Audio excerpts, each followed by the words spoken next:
Lo sapevate che chi è allergico alle betulle è allergico anche alla mela e al sedano e chi soffre le graminacee sarebbe meglio non mangiasse il melone? Queste alcune delle informazioni per chi è affetto da patologie allergiche che con la primavera si fanno sentire molto di più rispetto al resto dell'anno. Ci sono alcuni alimenti che sono in grado di dare dei problemi a chi è allergico ai pollini, accennavamo prima, quindi chi è allergico alla betulla ha classicamente dei problemi con la mela, soprattutto con la buccia della mela, ma anche con la pesca, anche con il sedano, anche con numerosi alimenti vegetali e verdure che crociano. Chi è allergico alle graminacee ha problemi con il melone, l'anguria e una serie di altri, l'arancio e una serie di altri alimenti. Chi ha il nocciolo può avere problemi ovviamente mangiando le nocciole.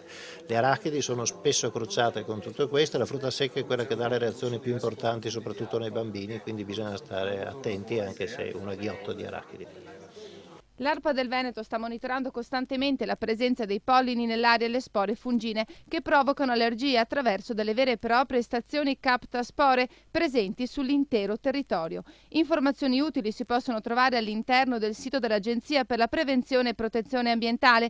Per i più allergici non rimangono che i vaccini, che purtroppo in Veneto, a differenza del Friuli Venezia Giulia, sono quasi tutti a pagamento. Non c'è nessun rimborso per chi fa il vaccino, mentre nelle regioni vicine in una maniera o nell'altra c'è un contributo, in alcuni casi totale, in alcuni casi 50%, in alcuni casi per i soggetti asmatici che sono quelli che hanno la patologia più importante. I vaccini costano da partire dai 350 euro l'anno, ma in alcuni casi si arriva ai 600 euro l'anno, non perché siano praticamente buoni, ma perché sono facili da prendere. Ecco.